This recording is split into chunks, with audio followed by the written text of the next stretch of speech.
When it comes to soundbars, Samsung has always been one of the best options out there. In today's tech video, we are going to unbox and set up the Samsung HW-Q800H.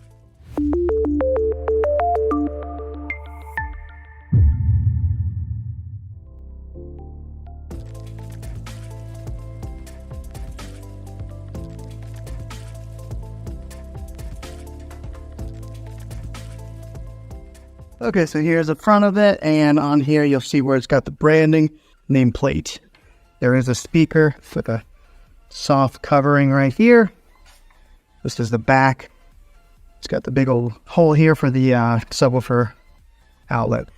The power cord goes here, and then here is an ID set button that you push here to get it paired up with a soundbar. All right, so let's see what's inside the bag here. The bag full of goodies. So they give you the power cables for one for the subwoofer, one for the soundbar.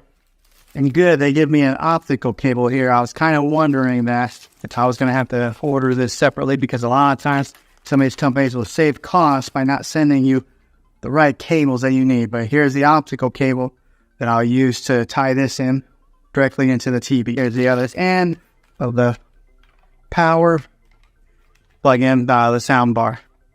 A lot of times these square parts here are so beefy. This one kind of the medium size. The user manual, I don't know who reads these things.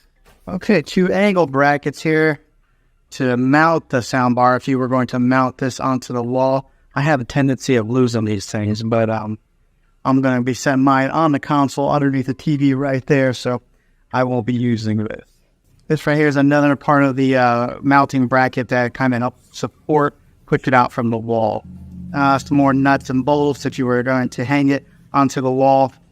And now here is the remote. I'm always interested to see what the remotes on these things look like. Batteries. I always get these off the wall name frame batteries. This one's called Mustang. Who's ever heard of that? Why can't they send me like a Duracell or Energize? Now the remote looks similar to the TV remote that I had, the Samsung TV remote. Let me show you the difference. Here is a TV remote right here, soundbar TV. So you can see they're pretty similar, but I imagine once I get the soundbar hooked up, I would really hope that I can get it hooked up to using just one remote, because I hate having to use 2 remotes. So we'll see how that pairs up with it and see if we can just use the one remote, the TV remote. I'll go ahead and put the batteries in to the soundbar remote. Okay, everything's unboxed here. I'm going to go ahead and get all the power cables hooked up into the subwoofer and the soundbar and get it up there and get it plugged in and get it set. Okay, on the back side of this, there is a USB output. There's an auxiliary in output, a digital. This is where the optical cable is that I will be using to be plugging in from here into a TV. And on the other side here, they got an HDMI in, and then they've got the TV arc out. So this is the other HDMI arc out, and then right here is the power outlet, DC 24 volt. This is all on the back side.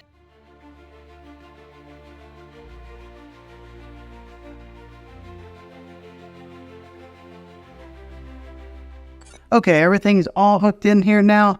Soundbar is displayed underneath the TV. I was a little bit concerned about that once I got the soundbar on there, because I didn't know how high it was going to be to the bottom of the television there. And it's like right there. It's almost perfect. And then I got a little bit concerned to see if the sensors would still be able to read a remote control, but it's fine. I don't even know where the sensors are on that TV. They're really hidden and discreet, so I don't know if they're in the screen somewhere, but now whenever I turn up the volume, you'll see it says AV soundbar. Automatically recognizes the make and the model of the soundbar. There's a plus symbol that lights up on the corner. So it signifies on the soundbar and it signifies on the television. Okay, the subwoofer is connected to the soundbar. Let me tell you, I've never experienced such an easier setup process than this right here. The way this works is once you plug in the subwoofer right here, it automatically connects to the soundbar right away. So that you don't even need to push in the button on there to pair it. It automatically did that. And one of the ways that you can tell if it is paired is on the back side of the subwoofer. You'll see that there's a blue light right there shining. So that means that it is connected another little bit of information. If it is blue, that means that it is connected. If it's red, then that means that there's an issue in the setup process. And if it's blinking blue and red together, then that means there is a malfunction. So make sure you watch the indicator light. But I don't think you should have any problems if you're hooking this up. Seems simple enough. Now, you are able to hook this up wirelessly via Bluetooth. But, I mean, if they give you one of those optical cables, I really recommend to go direct line in. Sometimes you never know what kind of issues that you'll have going through wireless through Bluetooth technology.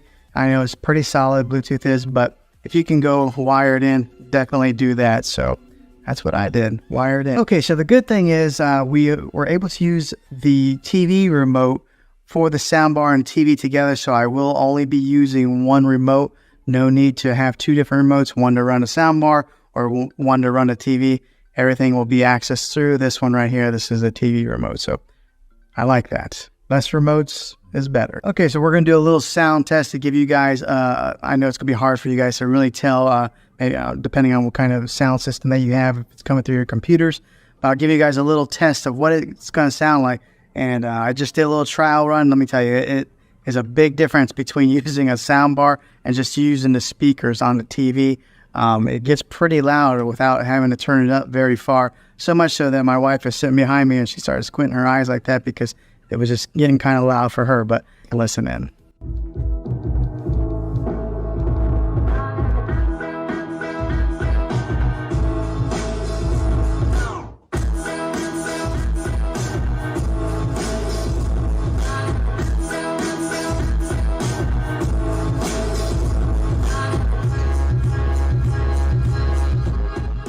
Okay, so that sounded pretty good.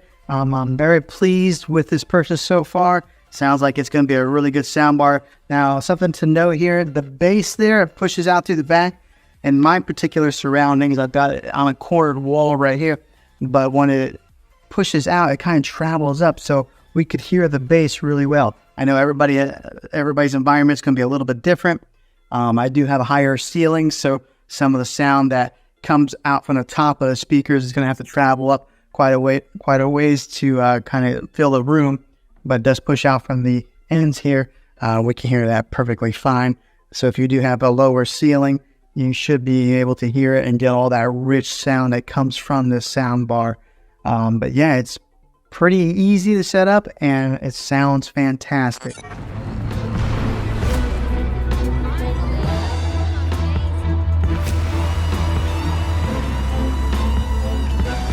Well, hopefully this video was helpful to you. If it was, click a thumbs up on this. Go ahead and subscribe to my channel. I make tech videos all the time, and I would love to have you back in the next one. Take care.